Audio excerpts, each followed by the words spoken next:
vamos a estar meditando en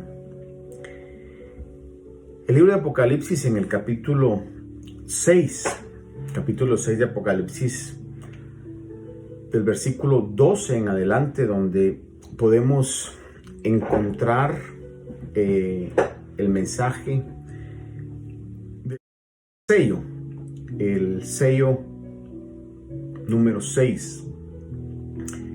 Para hacer una recapitulación de estos sellos, podemos ver que el primer sello es un caballo blanco que tipifica el anticristo. Y esto, el mensaje o la administración que esta fuerza, porque realmente no es en sí un jinete, sino que es un espíritu, obviamente que se va a manifestar en la persona física del anticristo, como la culminación de esa administración. Pero ese caballo blanco trae una falsa paz, una paz que el anticristo va a quebrar en medio de los 7 años de la tribulación. En los 3 años y medio va a ser quebrada esa paz. No voy a ir a los detalles que ya cubrimos. Pero luego el segundo caballo es el caballo rojo, que es símbolo, tipifica las guerras. Tercer caballo es el caballo negro, que es símbolo de escasez, es símbolo de hambre. Obviamente la escasez trae hambre. Y el caballo amarillento es símbolo de muerte. Dice que le seguía el Hades. La muerte y el Hades van juntos. Entonces llegamos a este quinto sello que veíamos la semana pasada, que es el sello, diría yo, del clamor, voy a llamarle así, el clamor de los santos que están debajo del altar por venganza. Y le decía yo de que un buen número de estos santos son aquellos que tuvieron que pagar con su propia vida en la tribulación. Fueron perseguidos y por el poder que el anticristo les es dado, vence sobre ellos. Y están clamando por venganza. Ese fue el quinto sello que pudimos ver. Y hoy llegamos entonces al sexto sello. Que el sexto sello lo que nos marca por sobre todas las cosas, diría yo, es un temor mortal, un temor a muerte. Hay diferentes tipos de temores, pero hay temores que realmente llegan a un punto crítico, donde trae angustia, trae terror, temores que se podrían considerar como fobias.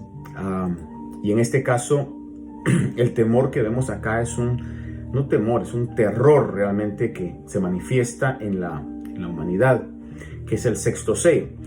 Y si usted tiene su Biblia allí, acompáñeme a buscar en Apocalipsis 6 del versículo 12 al 14. Apocalipsis 6 del 12 al 14. Lea conmigo. Dice: cuando el Cordero abrió el sexto sello,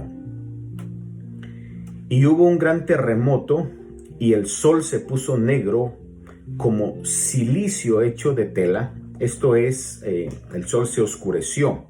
La versión TLA lo traduce de esta manera, dice: se oscureció, el sol se oscureció. El silicio era una vestidura que se utilizaba de color oscuro.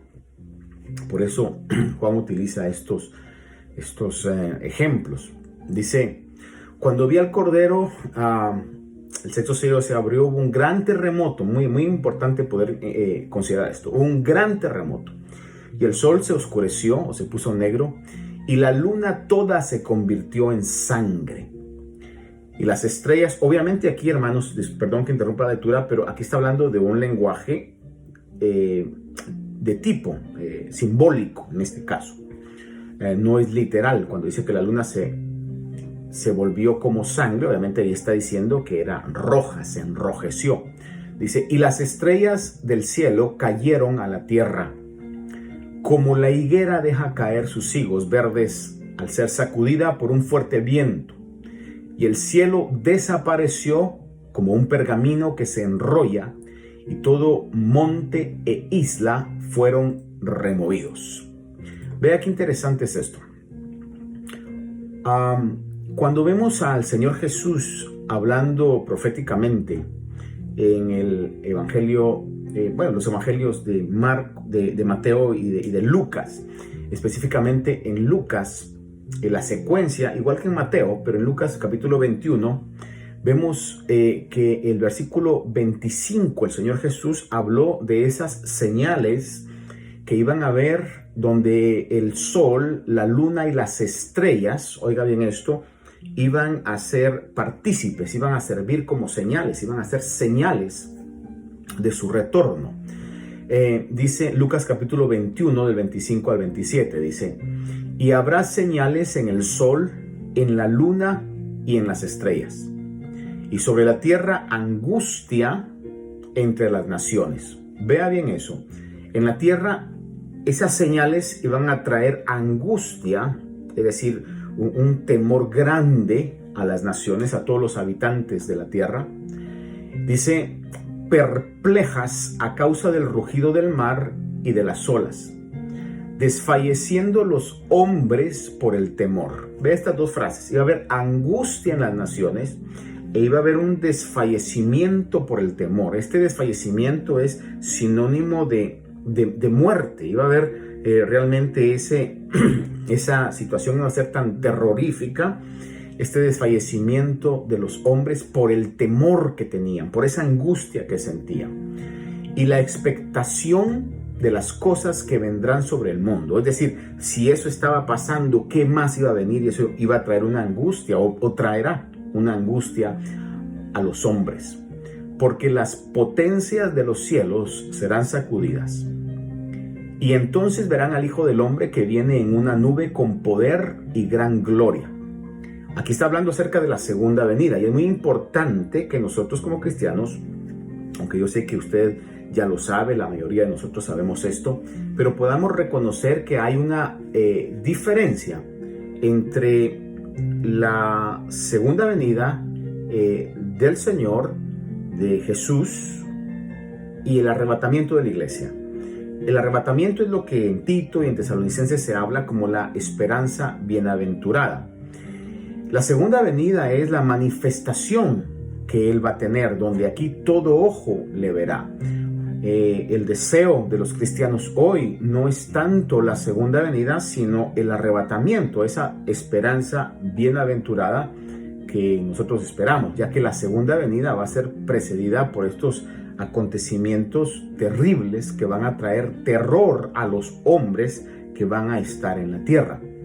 Mateo 24, 29 dice: pero inmediatamente después de la tribulación de esos días, el sol se oscurecerá, la luna no dará su luz, las estrellas caerán del cielo y las potencias de los cielos serán sacudidas. Una vez más está hablando acerca de lo que Juan menciona en el capítulo 6 de Apocalipsis, versículo 12 al 17, que lo dice Lucas también, lo escribe, palabras del Señor Jesús, de igual manera Mateo, es decir, que el Señor estaba en una sintonía exacta con lo que Juan vio. Obviamente, Él es Dios y Él sabe todas las cosas. Entonces podemos ver que en ese acontecimiento, después que la iglesia sea arrebatada, y aquellos que se queden y puedan ir a las Biblias, puedan ir aún a los recursos que puedan quedar, y se van a dar cuenta de que están viviendo en la tribulación. Ahí en medio de la tribulación van a haber muchos salvos,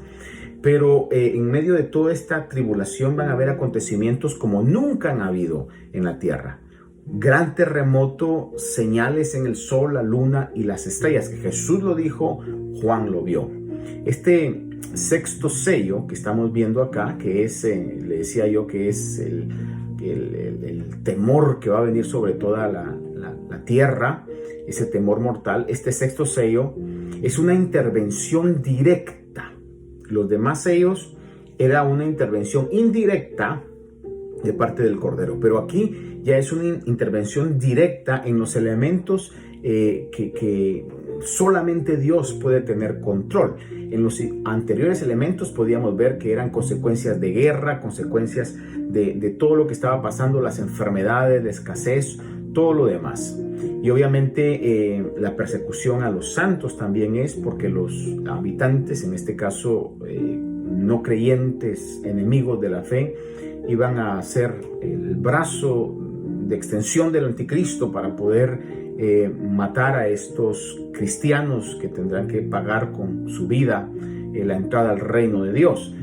Pero aquí en el sexto sello ya podemos ver que hay una intervención directa de los elementos que solo Dios puede controlar. Recuérdese usted aquel pasaje donde el Señor calmó el viento y la tempestad, hermano, donde los discípulos se preguntaban: ¿quién es este que aún el viento y el mar le obedecen? Dando a entender que solo Dios tiene control sobre los elementos climatológicos y las situaciones de la luna, las estrellas, todo esto, solo Dios tiene control sobre ello. Y en este caso es una intervención directa de Dios, trayendo temor porque ese terremoto grande es Dios el que lo ocasiona, y estos sismos que van a hacer una destrucción total, hermano, no total pero inmensa, traerán ese temor a la humanidad. Entonces es una intervención directa. Este sexto sello es una intervención directa, no es una intervención humana. Dice que habrá un gran terremoto. Muy importante que podamos entender esto, porque dice que hubo un gran terremoto. No cualquier terremoto, sino un gran terremoto. Es decir, un sismo, porque de ahí es donde viene la palabra que se traduce terremoto, un sacudimiento realmente. Es lo que da la intención, el significado de la palabra griega. Va a haber un sacudimiento que Juan lo pone, que dice: como la higuera deja caer sus higos verdes. Así que para que una higuera deje caer higos verdes es porque tuvo que haber sido sacudida fuertemente. Así va a ser sacudida la tierra. Va a haber un gran terremoto a una escala mayor que los que nunca se han visto, resultando en literalmente un cataclismo mundial. Ese sacudimiento va a traer un cataclismo mundial. Fíjese que curiosamente estaba yo investigando un poquito acerca de esto, y dicen los sismólogos o sismógrafos, creo que son sismólogos porque sismógrafo creo que es el aparato, dicen que diariamente en el planeta hay alrededor de 200 sismos, 200 movimientos superiores a los 4 grados de la escala de Richter, que es la escala que mide esto. Es decir, en todo el planeta, muchos de ellos en océanos, etc. Pero hay alrededor de 200 sismos diariamente, fíjate, no al año, sino que diariamente, mayores de los 4 grados. Pero obviamente los que afectan a los hombres son aquellos que se dan en las regiones que están pobladas, y especialmente cuando son más fuertes, ¿verdad? Los demás dicen hubo un temblor, pero cuando ya son más fuertes, entonces decimos hubo un terremoto o un temblor fuerte, ¿no? Y durante la historia estaba viendo diferentes terremotos que han quedado descritos. Le voy a comenzar del número 10 al 1. El número 10 fue uno que se dio en el año 1948, el 5 de octubre, en Ashgabat, Turkmenistán, con una magnitud de 7.3, y oiga esto, y tuvo 110,000 muertos. Un terremoto en este lugar tuvo 110,000 muertos, solo un terremoto. Número 9 se dio en Kanto, Japón, en septiembre de 1923, con una magnitud de 7.9 y tuvo 142,800 muertos. En Japón, en el año de 1923, mire la cantidad de muertos, 142,800 muertos.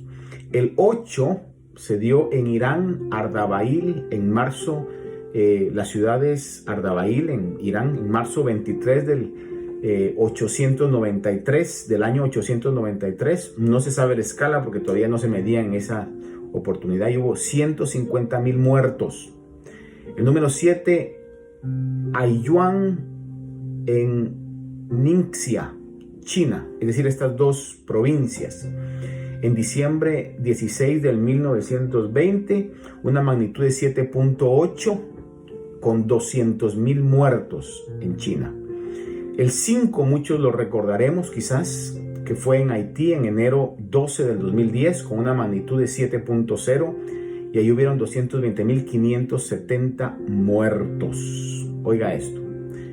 En Sumatra, Indonesia, el número 4 fue en diciembre 26 del 2004 con una magnitud de 9.1. Este fue un terremoto grandísimo y hubieron 227,898 muertos. Oiga esto, casi 250,000 en este terremoto.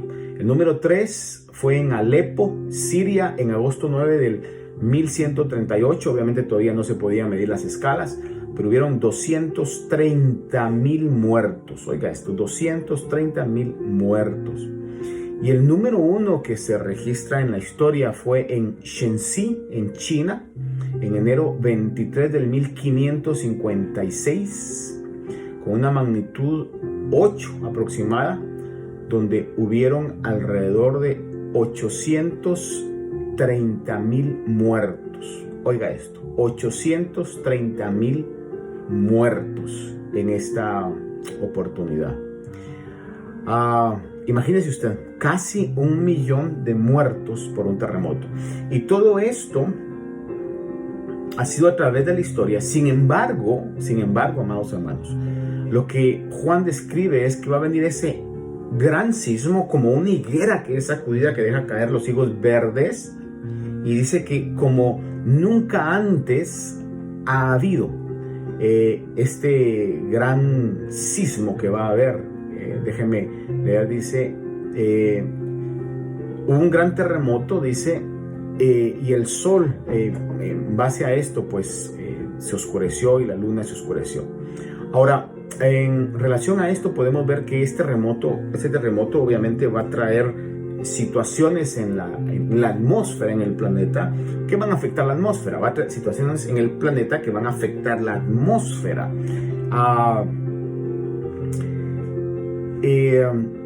Y fíjese usted que cuando vemos todos estos datos de los terremotos, de los muertos que yo le decía, por ejemplo, el número 1, ¿verdad? De Japón, 830,000 muertos. Esto es, hermano, contando solamente los muertos, pero realmente los datos no están considerando todo lo demás que conlleva esto, que es los heridos y los desposeídos, es decir, gente que queda herida, que queda discapacitada, y ya no hablemos de los efectos psicológicos que quedan después de esto, hermano.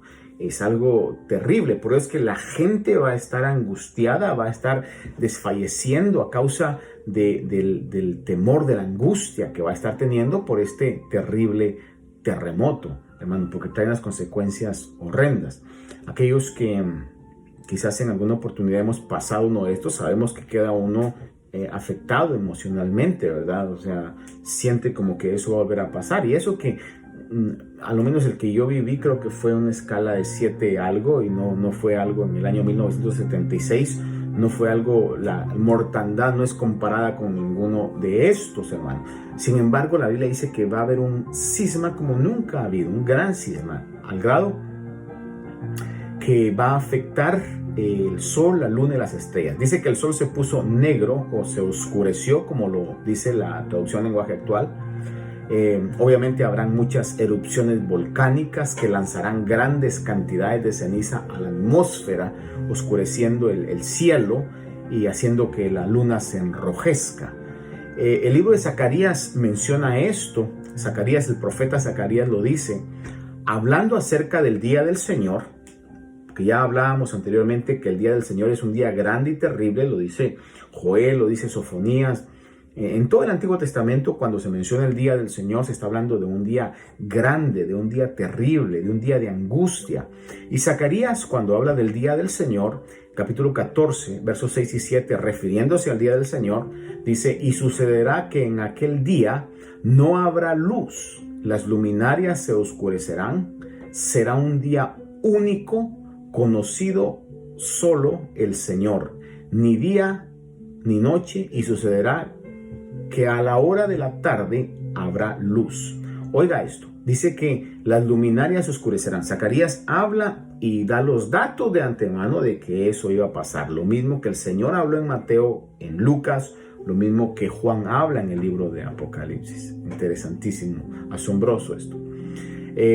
Habla que las estrellas, no solamente que el sol se oscurecerá, sino que la luna también se enrojecerá. Dice que las estrellas de los cielos cayeron. Ahora, una cosa muy importante de considerar es que el término estrella puede referirse a todo cuerpo celeste, ya sea grande o pequeño. Usted sabe que hay una gran cantidad de polvo atmosférico que entra a la atmósfera, polvo cósmico que entra a la atmósfera, y el término estrella puede referirse ya sea a asteroides o a meteoros o meteoritos, como usted quiera llamarle. ¿Cuál es la diferencia? Un asteroide, es decir, todos son asteroides, pero cuando entran a la atmósfera comienzan a desintegrarse por el roce y por la velocidad que traen, comienzan a generar una cantidad de calor que comienza a desintegrarse por el frote de los elementos con el peso del aire, porque aunque querramos, aunque pareciera que no, pero sí hay ese frote, hermano, que comienza a calentar, y por eso vemos, si alguna vez usted ha visto un meteoro de noche, se mira como que fuera una luz, pero realmente es esa masa rocosa o esa magma de cualquier tipo que sea que comienza a agarrar fuego por el roce, ¿verdad? Que está generando. Cuando habla de estrellas, está hablando de todos esos cuerpos celestes que comienzan a caer. Obviamente va a haber una lluvia de meteoros, de asteroides, que va a ser impresionante en ese sacudimiento.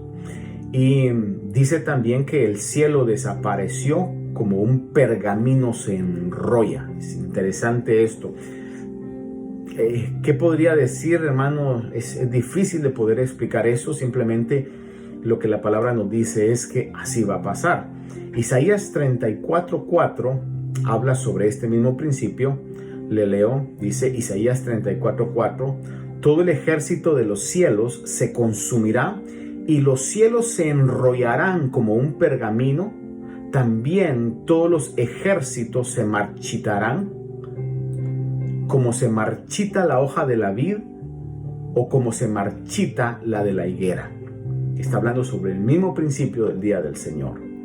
Versículo 8 lo marca, Isaías 34:8, para que usted vea que está hablando del día del Señor. Dice: porque es día de venganza del Señor, año de retribución para la causa de Sión. Es decir, que cuando está hablando Isaías aquí de que los cielos se enrollarán como un pergamino, lo mismo que Juan habla en Apocalipsis, está hablando sobre el día del Señor.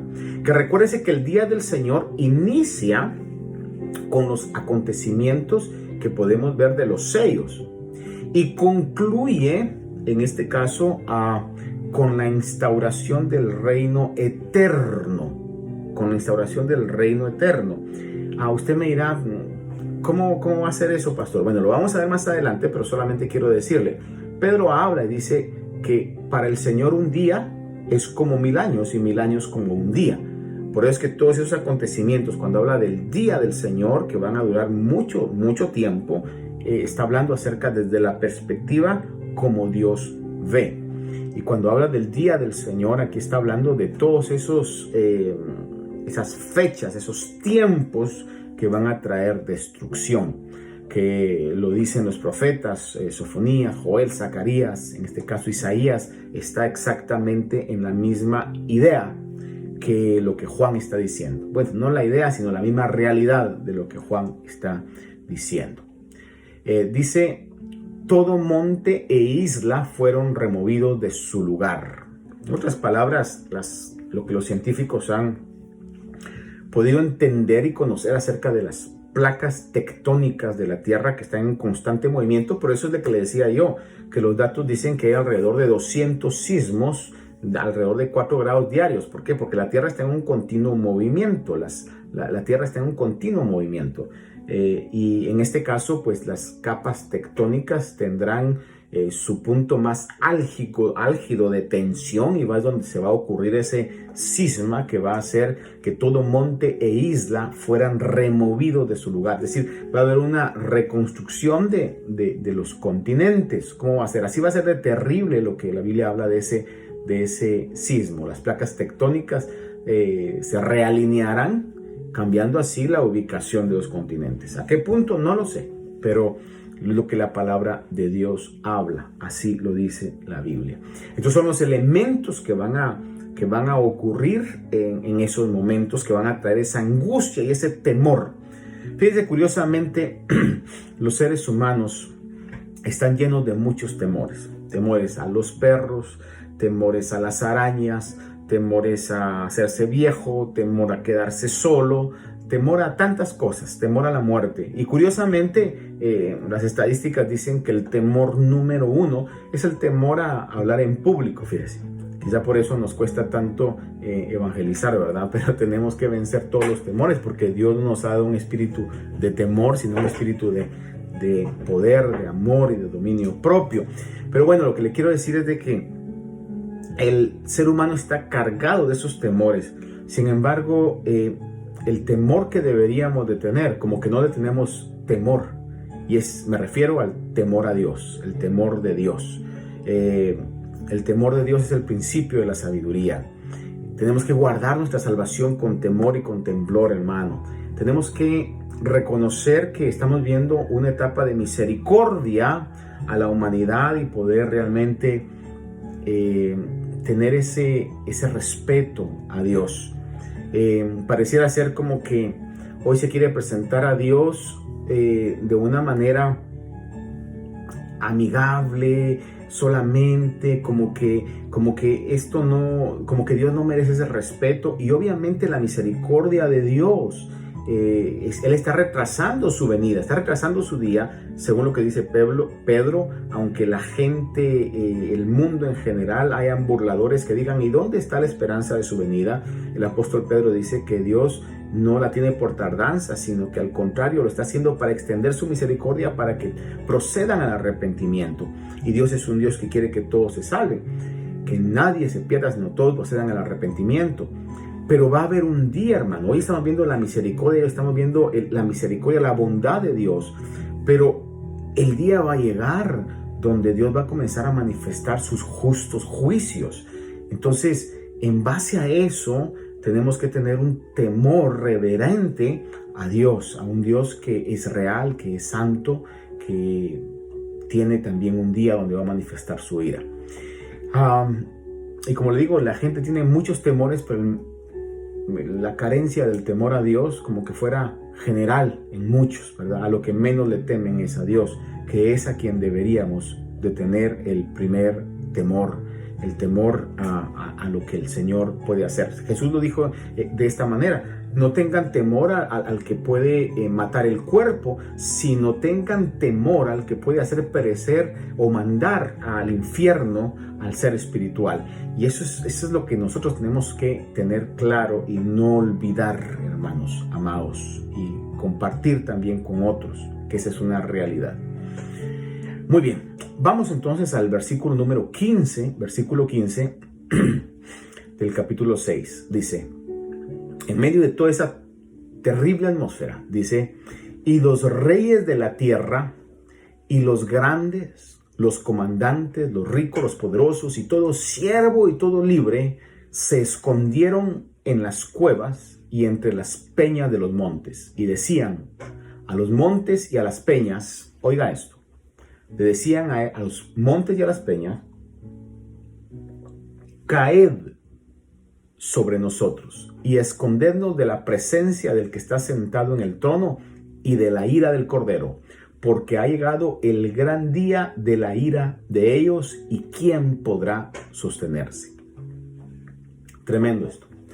Porque las personas correrán a esconderse y todos tendrán esa atmósfera de angustia, de temor, sin excepción de posición, sin excepción de rango. Comienza diciendo que los reyes de la tierra los grandes, los comandantes, los ricos, los poderosos, y todo siervo y todo libre. Es decir, que esta situación va a arrasar de una manera pareja con todo, y ese temor va a venir al grado de que van a estar deseando la muerte. Literalmente es lo que está diciendo, ¿verdad? No literalmente, sino es lo que está dando a entender. Dice que le decían a las peñas y a los montes: caed sobre nosotros y escondednos de la presencia del que está sentado en el trono y de la ira del Cordero. Es decir, que las personas tendrán esta actitud de terror a lo que Dios está haciendo y estarán buscando la muerte como una salida. Óigame esto, estarán buscando la muerte como una salida. Sin embargo, es interesante saber que a pesar de esto, hermano, y es interesantísimo ver esto, que a pesar de tener esa actitud de terror, de temor, podemos ver en el libro de Apocalipsis que realmente no tienen un arrepentimiento real. Debo de volver a lo que comenzaba en estos estudios. Recordemos, hermanos, que arrepentimiento no es lo mismo que remordimiento. Cuando nosotros cometemos un error, una falta, ofendemos, sea de hecho o palabra, podemos tener remordimiento por la acción mala que hicimos. Pero el arrepentimiento conlleva cambios, conlleva una actitud de decisión, conlleva un cambio, en algunos casos radical y drástico en nuestra vida. Y esto es lo que esta gente no tenía, a pesar de que pareciera ser que lo tenía cuando oímos que dice de que estaban aterrorizados por la ira del Cordero. ¿Por qué le digo esto? En el capítulo 9 de Apocalipsis, versículo 20, escuche esto, 9:20 de Apocalipsis dice: y el resto de la humanidad, los que no fueron muertos por las plagas, no se arrepintieron de las obras de sus manos, ni dejaron de adorar a los demonios y a los ídolos de oro, de plata, de bronce, de piedra, de madera, que no pueden ver, ni oír, ni andar. Y no se arrepintieron de sus homicidios, ni de sus hechicerías, ni de su inmoralidad, ni de sus robos. Es decir, que no se arrepintieron de su conducta. No se arrepintieron de su conducta, porque el genuino arrepentimiento conlleva un cambio de actitud, es decir, que va a afectar la conducta. Y a pesar de ver todo esto que estaban viendo y de cosas que vienen más adelante, la gente no se arrepintió. Es interesante ver esto, hermano, porque a veces tenemos actitudes que cuando estamos pasando momentos difíciles pareciera ser que estamos arrepentidos, pero realmente no, sino que cuando ya las cosas están bien, entonces a veces las personas, nosotros mismos, volvemos a esas acciones, a esas costumbres malas, a esos actos, hermano, que ofenden a Dios, que no están de acuerdo con su palabra.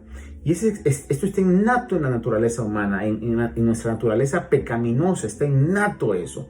Por eso yo le dije unos días anterior y le repito hoy, es necesario una continua oración pidiendo al Señor perdón, arrepentido delante del Señor, con un corazón penitente. Por eso en la oración que el Señor dio en el Padre Nuestro dice, en ese modelo de oración dice que pidamos al Señor perdón por nuestras deudas, porque constantemente estamos fallando al Señor y es parte de nuestra purificación que nosotros debemos hacer para tener ese cambio en nuestra vida, porque la naturaleza humana es una naturaleza que se inclina al pecado. Y veámoslo en lo que estamos viendo en Apocalipsis. Por un lado están clamando, están viendo la ira del Cordero y pareciera ser como que están arrepentidos, pero más adelante, una vez se da cuenta uno que nunca hubo un genuino arrepentimiento, nunca dejaron sus conductas pecaminosas. Capítulo 9, verso 20 lo dice así.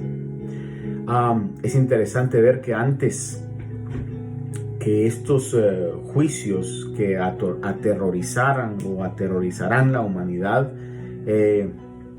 la gente estaba viviendo sus vidas normales. Es una realidad, la gente estaba viviendo sus vidas normales.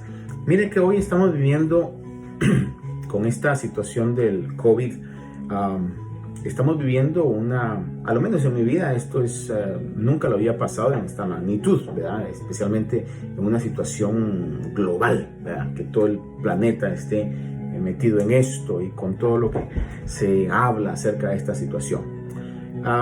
Les repito, en medio de todo esto Dios está en control, y lo que a nosotros nos interesa, nos debe interesar como iglesia, es que nuestra vida esté en obediencia con Dios. Lo demás, Dios se va a encargar de todo lo demás. Pero a lo que le quiero marcar es de que mucha gente con mucha razón, ¿verdad? Está con temor, con angustia, y quizás valorizando hoy más su familia, valorizando hoy la salud, valorizando muchas cosas espirituales, y qué bueno. Pero el punto es que el hombre tiende a olvidar y vuelve a caer en esas costumbres que están arraigadas en la naturaleza, y podemos caer una vez más a lo que en inglés dicen de esta expresión business as usual, como que nos olvidamos, y una vez la economía se recupere, las cosas se vuelvan a la normalidad de lo que estábamos acostumbrados, volvemos. La humanidad, cuando hablo de la humanidad, hablo de toda la humanidad, vuelve otra vez a su estilo de vida. Así como el Señor dijo en Mateo 24, que antes que viniera el día del Señor, dice que sería como en los días de Noé. Mateo 24, 37 dice: porque como en los días de Noé, así será la venida del Hijo del Hombre. Recuerden que aquí está hablando no del arrebatamiento, sino de la venida del Hijo del Hombre, que va a comenzar obviamente con el arrebatamiento de la iglesia.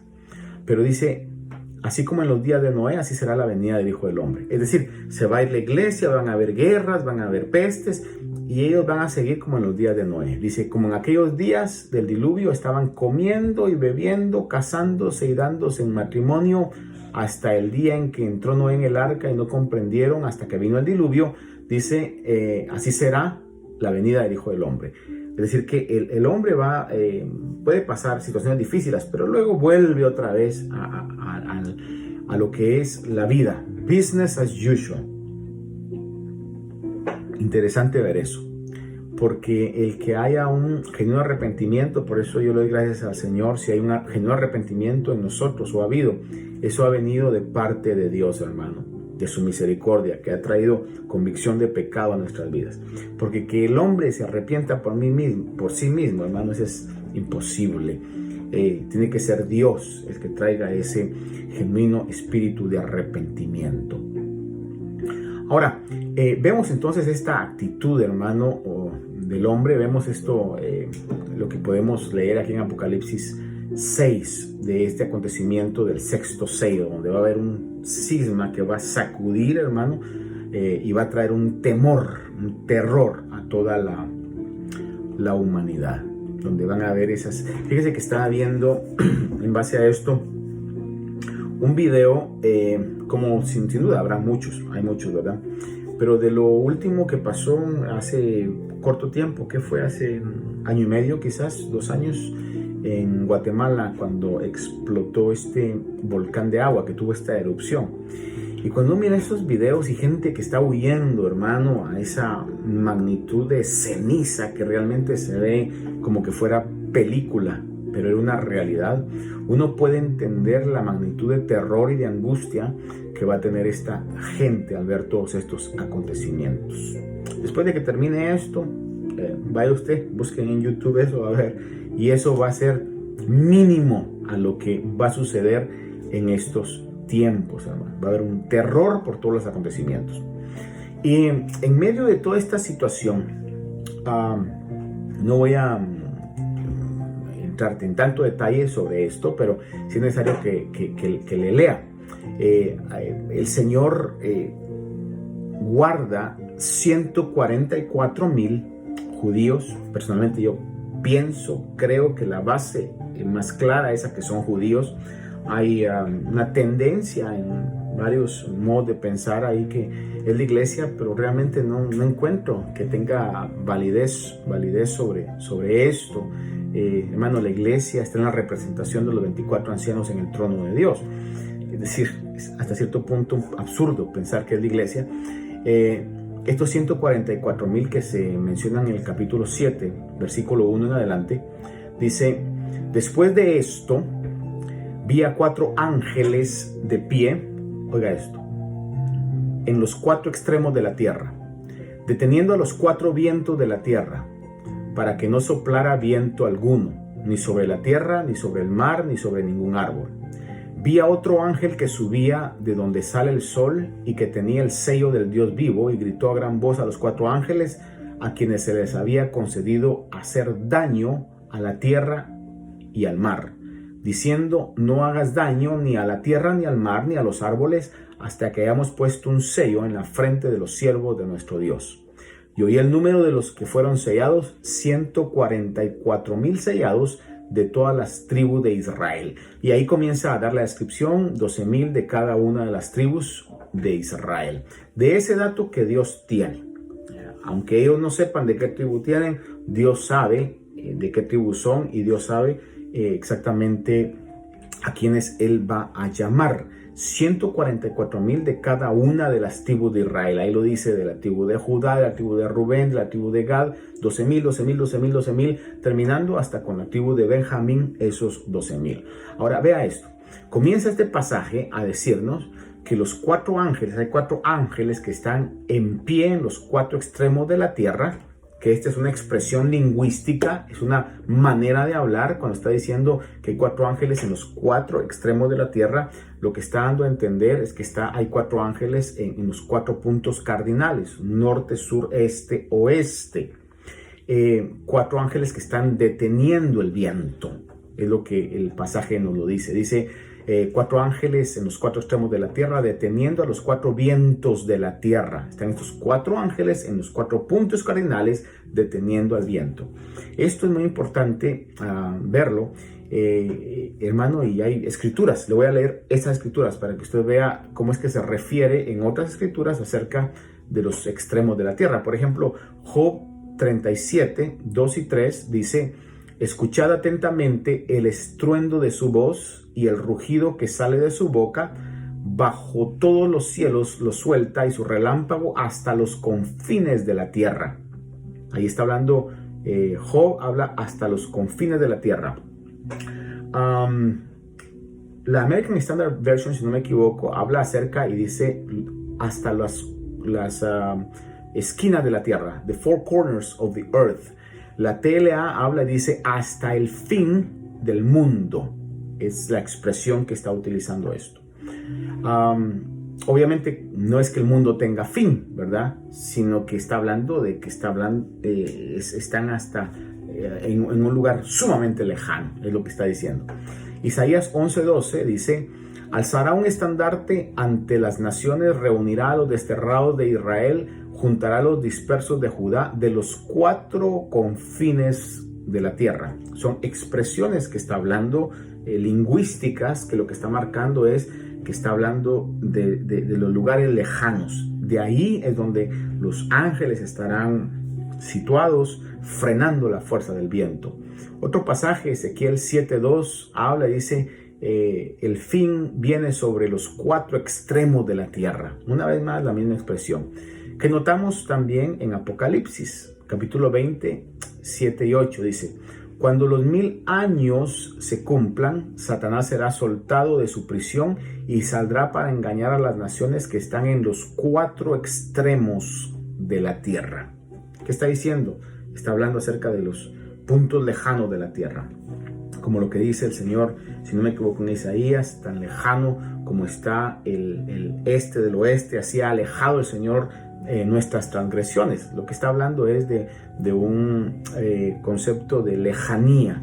Y lo que Juan mira es a 4 ángeles de pie en los 4 extremos de la tierra, en esta expresión lingüística, frenando los vientos.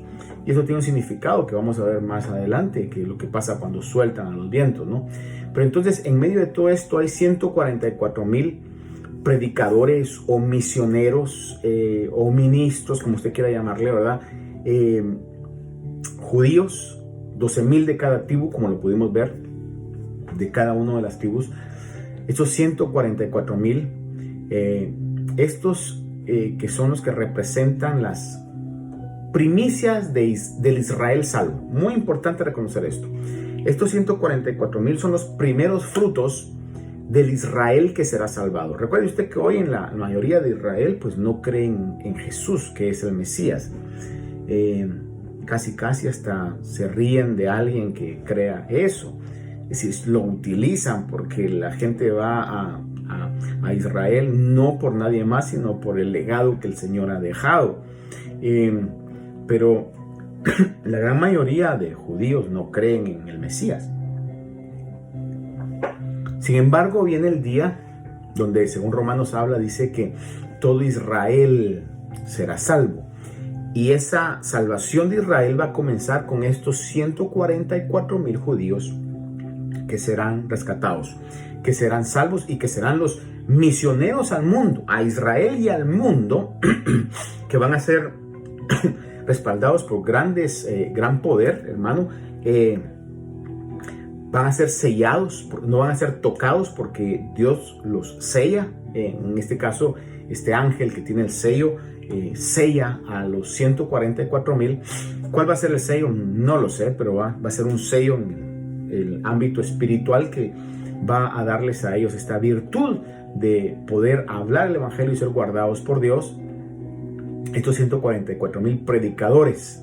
Zacarías 12:10 habla acerca de la salvación de Israel, que comienza con estos 144,000, pero que va a llegar a la plenitud del Israel que haya quedado en medio de todo esto. Dice Zacarías 12:10, dice: y derramaré sobre la casa de David y sobre los habitantes de Jerusalén el espíritu de gracia y de súplica, y me mirarán a mí, a quien han traspasado, y se lamentarán por él como quien se lamenta por un hijo único, y llorarán por él como se llora por un primogénito. Es decir, que en este momento Israel mira a Jesús como lo que él es. Lo mira como el Mesías y se lamentarán. Vendrá un espíritu de arrepentimiento, un espíritu de gracia y de súplica sobre sus vidas. Es lo que en Romanos habla el apóstol Pablo en la carta a los Romanos, en el capítulo 11, versículo 25 al 27. Le leo y preste atención a esto. Dice: porque no quiero, hermanos, que ignoréis este misterio, para que no seáis sabios en vuestra propia opinión, que a Israel le ha acontecido un endurecimiento parcial hasta que haya entrado la plenitud de los gentiles. Los gentiles somos nosotros. Israel está enceguecido en este momento, en un enceguecimiento parcial, no total, o sea, hasta hablando de tiempo, ¿verdad?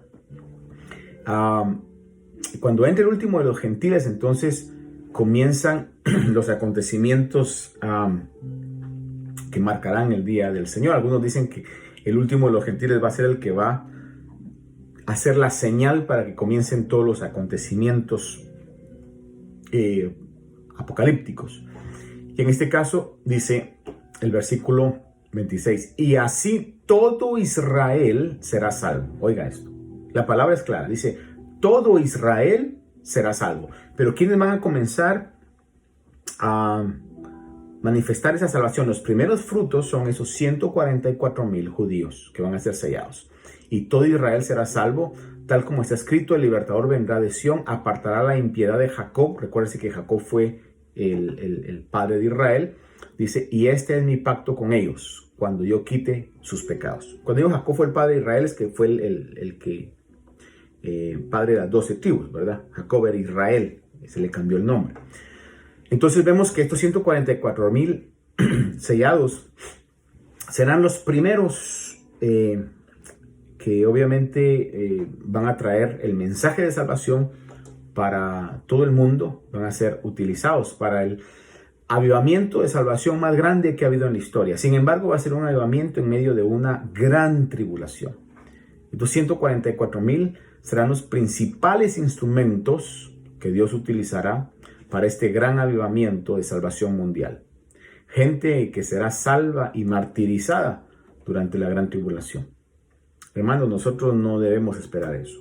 Lo que debemos esperar hoy es la esperanza bienaventurada, la manifestación gloriosa. Eso es la segunda venida. Pero nosotros debemos esperar esa esperanza bienaventurada, ese arrebatamiento de la iglesia. Por eso debemos de esforzarnos para lograr tener una vida de obediencia aprovechando la gracia de Dios en un genuino arrepentimiento por la misericordia de Dios. Aunque en este tiempo que le estoy hablando yo de tribulación, será un tiempo de salvación, será un tiempo de gran tribulación. O pongámoslo al final, aunque sea un tiempo de gran tribulación, también va a ser un tiempo de gran salvación. Le repito, aunque sea un tiempo de gran tribulación, también será un tiempo de gran salvación, donde, según lo que dice la palabra, todo aquel que invoque el nombre del Señor será salvo. Déjeme ir terminando con esto. Le quiero leer del versículo 9 al 17, muy importante. Le voy a leer Apocalipsis 9 al 17. Dice, después de esto, miré y vi. Cuando hablo de 9 al 17, estoy hablando de los versículos del capítulo 6. Dice, después de esto, miré y vi una multitud que nadie puede contar. Oiga esto. Todos esos salvos que van a ver ahí va a ser una multitud que nadie puede contar. Es millones, ¿verdad? Si no más, billones quizás. Después de esto miré y vi una multitud que nadie puede contar, de todas las naciones, tribus, pueblos y lenguas, de pie delante del trono y delante del Cordero, vestidos con vestiduras blancas y con palmas en sus manos, y clamaban a gran voz diciendo, la salvación pertenece a nuestro Dios que está sentado en el trono y al Cordero. Y todos los ángeles estaban de pie alrededor del trono y alrededor de los ancianos y de los 4 seres vivientes, y cayeron sobre sus rostros delante del trono y adoraron a Dios, diciendo amén. La bendición, la gloria, la sabiduría, la acción de gracias, el honor, el poder, la fortaleza sean a nuestro Dios por los siglos de los siglos. Amén. Y uno de los ancianos habló diciéndome, estos que están vestidos con vestiduras blancas. El anciano le pregunta a Juan y le dice, ¿quiénes son y de dónde han venido? Y yo le respondí, Señor mío, tú lo sabes. Y él me dijo, estos son los que vienen de la gran tribulación. Oiga esto. Entonces, en la gran tribulación va a haber una gran cantidad de salvos, una cantidad de salvos inmensas, al grado de que dice que va a ser una multitud que nadie puede contar. Obviamente yo le he dicho anteriormente que van a quedar el testimonio de los cristianos que no eran genuinos, sino que cristianos solo de oídas, que cuando miren todos estos acontecimientos, surgimiento del anticristo, la abominación desoladora, hermano, van a comenzar a darse cuenta y van a comenzar a decir, esto es lo que la Biblia decía, esto es lo que la Biblia decía. Y los cristianos van a generar fe en otros que se van a dar cuenta de eso, a leer la Biblia, a leer todo lo que haya quedado. Algunos ministerios, algunas iglesias están dejando memorias USB para que queden ahí, para que la gente que se vaya a quedar pueda tener acceso a eso y saber qué hacer. A ese punto se está llegando. Como le repito, ojalá que usted y yo no nos quedemos, ¿verdad?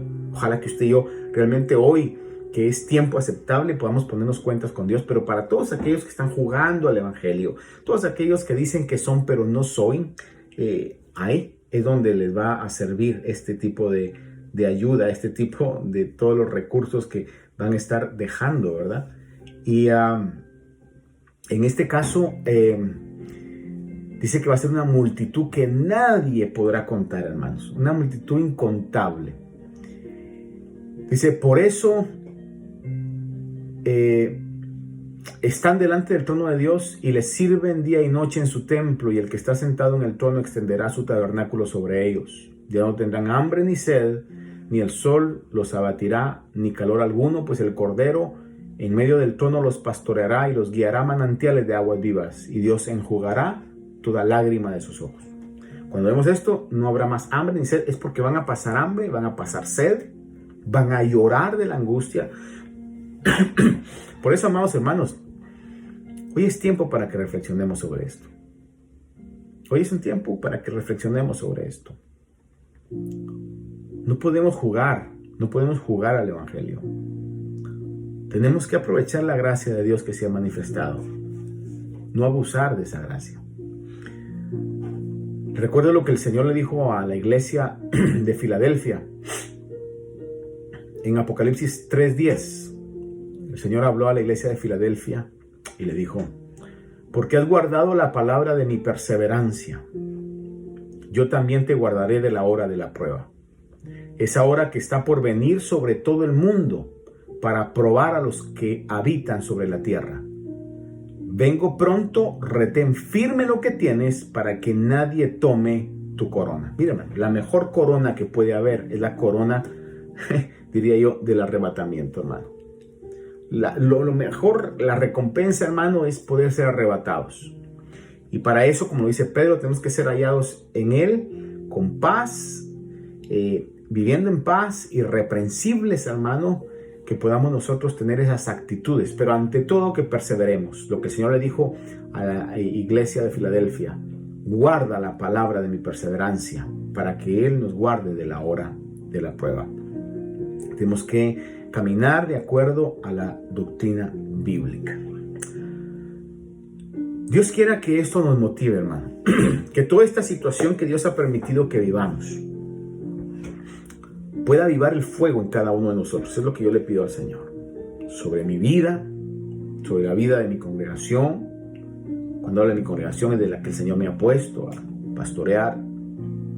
Pido que el Señor pueda avivar su iglesia, que realmente podamos estar nosotros en esa comunión con Dios, apartados de lo malo, apartados de la maldad, del pecado, de todo engaño, de toda aquella cosa que trae vergüenza, hermano, y podamos santificar nuestra vida para que seamos tenidos por dignos, para que el Señor nos guarde de la hora de la prueba. Y el Señor le dijo a la iglesia de Filadelfia: vengo pronto, retén firme lo que tienes, retén firme lo que tienes. Amados hermanos, que nadie le arrebate lo que Dios le ha dado. Que las cosas de este mundo no nublen su mirada, que no, por amor de Dios, hermano, no cambiemos los valores eternos por estas situaciones de la vida. Este mundo es un mundo que es desechable, que según lo que Dios dice, si no, vea usted la segunda carta a Pedro, lo que va a pasar con este mundo es que Dios le va a prender fuego, hermano, en todo sentido, y lo podemos ver aquí, un inicio de eso en lo que vemos en el libro de Apocalipsis. Que nada nuble su mirada. Lo espiritual es eterno, lo espiritual es mayor, lo espiritual es lo que vale la pena. Vengo pronto, retén firme lo que tienes para que nadie tome tu corona. Ahí donde usted está, únase conmigo. Quizás esta noche haya alguien que al oír esta palabra se siente compungido, compungida de corazón, para pedirle perdón al Señor por la conducta, para pedirle al Señor misericordia. Ahí donde usted está, dígale: Señor, te entrego mi corazón, te entrego mi vida. Quiero que tú seas mi Señor, quiero que tú seas mi Dios. Me arrepiento, Señor, de la manera en que he estado viviendo y te pido que seas mi Señor. Todavía es tiempo para salvación. Todavía es tiempo para que, si usted no ha hecho a Jesús el Señor de su vida, lo haga en este momento. Y si está viviendo una vida doble, una vida tibia, una vida sin convicción a lo espiritual, que hoy pueda usted tener en su vida esa actitud de arrepentirse, una actitud de poder decirle al Señor: te necesito, Señor. Te necesito, Dios.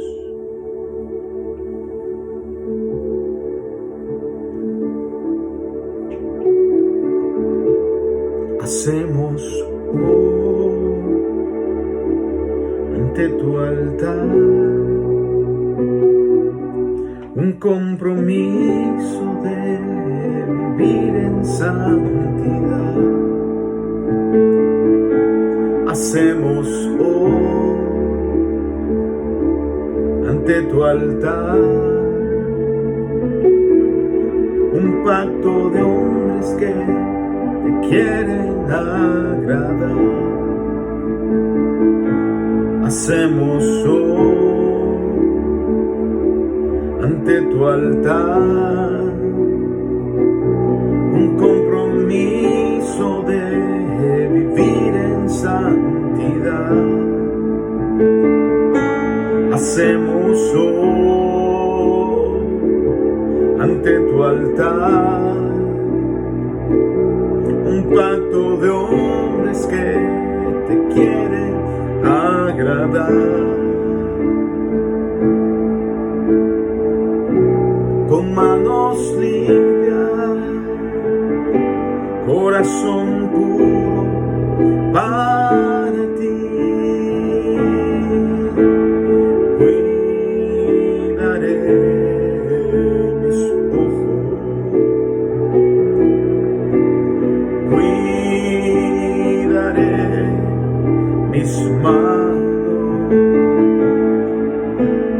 cuidaré mi corazón de todo lo malo, de todo lo vano. No te quiero fallar jamás. Cuidaré mis ojos, cuidaré mis manos, cuidaré mi corazón de todo lo malo, de todo lo vano. No te quiero fallar jamás. Digamos una vez más al Señor. Hacemos hoy ante tu altar un compromiso de vivir en santidad. Hacemos hoy ante tu altar un pacto de hombres que te quieren agradar, con manos limpias, corazón puro para ti. Cuidaré mis manos, cuidaré mis manos, cuidaré mi corazón de todo lo malo, de todo lo vano. No te quiero fallar jamás. Una última vez y luego oramos. Y cuidaré mis ojos, cuidaré mis manos, cuidaré mi corazón de todo lo malo, de todo lo vano. No te quiero fallar jamás. Padre, en esta hora, Señor, yo vengo con tu pueblo, Padre, para agradecerte tu bondad, tu fidelidad, lo que tú eres, lo que tú has sido para cada uno de nosotros, Señor. Y te ponemos, Dios mío, nuestra vida delante de ti. Te rogamos, Señor, que avives esa llama en nuestras vidas, Señor. Que el fuego de tu Espíritu sea avivado, Señor, en cada uno de nosotros. Padre Santo, es lo que te rogamos, Dios mío. Aviva, Señor, por medio de tu Espíritu nuestros corazones, Señor.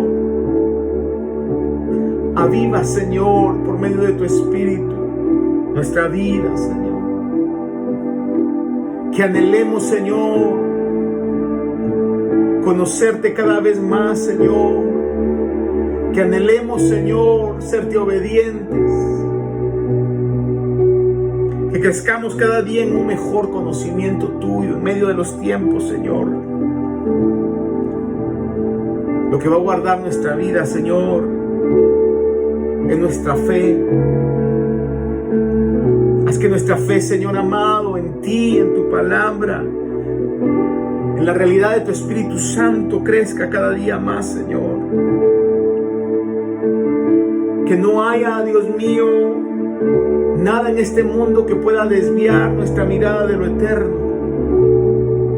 Que no haya nada en este mundo, Señor, que nos desvíe realmente de nuestro propósito real, de las obras que tú has determinado para cada uno de nosotros, para hacer, amado Dios. Entregamos hoy nuestra vida una vez más delante de ti, Señor. Nos presentamos hoy una vez más delante de ti, Padre, rogándote, Dios mío,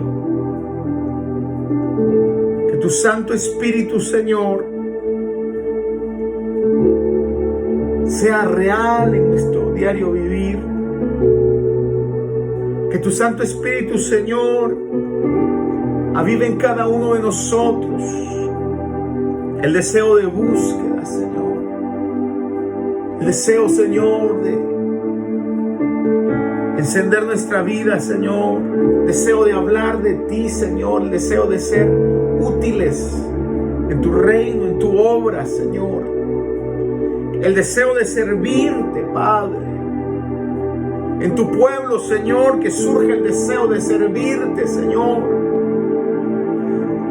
Que surge el deseo, Señor, de poner los talentos que tú nos has dado, el tiempo, los recursos, Señor, a los pies tuyos. Es lo que te pido hoy, Señor amado. Que podamos tener, Señor, el deseo de poder serte útiles. Que de acuerdo a nuestras capacidades, Señor, podamos ponerla delante de ti, Señor, que tu pueblo no se enfríe, Señor, que no tengamos un evangelio casual, un evangelio de tibieza, Padre, porque tu palabra es clara, Señor, que tú abominas, tú desprecias la tibieza, Señor. Por eso te ruego, Señor, que avives el fuego de tu Espíritu en nuestras vidas, Señor, es lo que te ruego hoy, es lo que te suplico esta noche, Padre. Me uno juntamente con tu pueblo y te ruego, Señor, aviva la llama en nuestras vidas, Señor.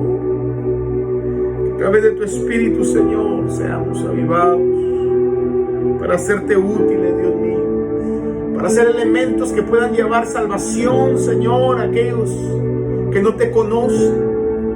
Que puedan llevar sanidad, Señor, tanto espiritual como física, Señor, a aquellos que tú quieras sanar, Padre Santo. Te lo ruego, Dios mío, te lo suplico hoy.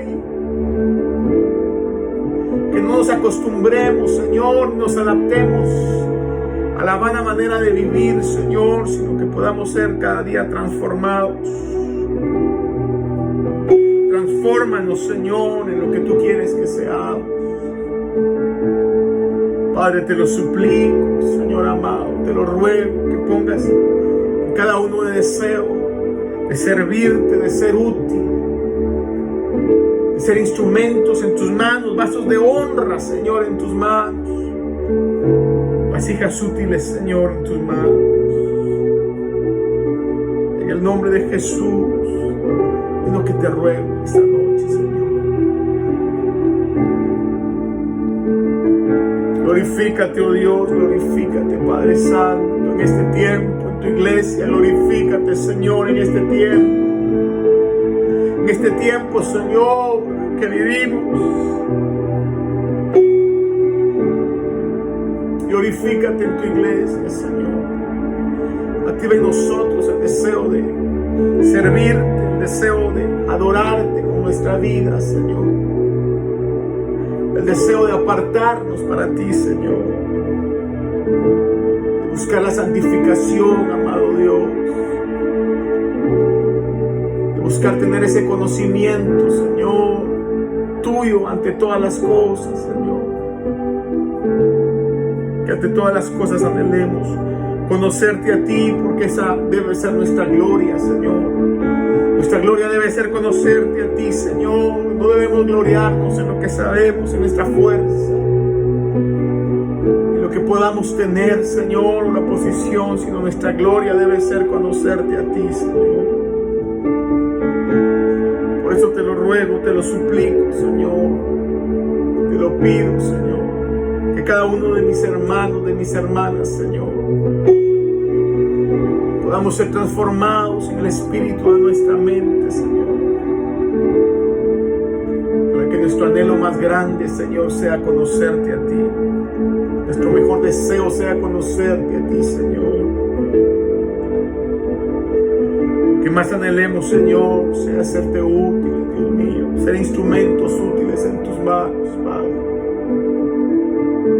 Te lo suplico, te lo ruego, Señor. Ayuda a aquel que está débil, Señor, en su fe. Ayuda a aquel que está débil hoy, Señor, te lo ruego. Ayúdalo, Padre Santo. Quizás, Señor, hayan personas que estén sufriendo tristeza, angustia, perplejidad, aún depresión, Señor. Tu fuerza, la fuerza de tu espíritu eche fuera, Señor, toda tristeza. El gozo de nuestra esperanza eterna, Señor, sea mucho mayor que cualquier congoja, tristeza. Que la esperanza, Señor, que tenemos en ti sea nuestra fuerza diaria, Señor, para mantener ese gozo que nos traerá fuerza y fortaleza. Padre, aún te pido, Señor, por aquellos que necesiten un toque de sanidad en su cuerpo, Señor. Y tu palabra, y si tú lo dices, Señor, será hecho. Si tú lo hablas, Señor, eso pasará. Te lo ruego, te lo pido, Señor, creyendo, Dios mío, en tu gran poder, porque tú eres el Todopoderoso. Fortalece, Señor, cada vida. Aquellos, Señor, que al oír tu palabra, al poder leer tu palabra, Señor, están haciendo una determinación por ti. Dale la fuerza, Señor, para permanecer, para no claudicar, Señor. Dale la fuerza para poder permanecer, Señor, para perseverar en tus caminos, Padre Santo. Es lo que te pido, es lo que te ruego, Señor, en el poderoso nombre de Jesús. A quien sea siempre toda la gloria, a quien sea siempre toda la honra, a quien sea siempre toda la alabanza, toda la adoración, Señor. Gracias por todo lo que tú eres. Gracias, Jesús. Te bendecimos y esta noche te agradecemos por este tiempo, porque por este medio podemos unirnos, Señor, y meditar en tu palabra. Permítenos prontamente, te ruego, Señor, permítenos prontamente poder reunirnos. Permítenos prontamente, Señor, poder ver tu mano obrando, Señor, en medio de todo esto. Yo sé que tú tienes control. Esto va a acabar cuando tú quieras que acabe, Señor. Nuestra oración es que podamos volver a reunirnos, Señor, juntos como familia espiritual, para darte un culto, Señor, no solamente en espíritu, sino en cuerpo, Señor. Que ese sea el deseo de nuestros corazones, Señor, en el nombre de Jesús, para la gloria de tu alabanza, Señor. Amén, amén, amén. Dios me los bendiga, hermanos amados. Dios me los guarde. Y recuerde, el día domingo, con el favor de Dios, estamos una vez más, domingo a las 11 de la mañana. Espero que usted y yo nos sintonicemos. Recuérdese, no venga tarde a los cultos virtuales. Bueno, Dios me los guarde. Un abrazo a todos nuevamente. Saludos.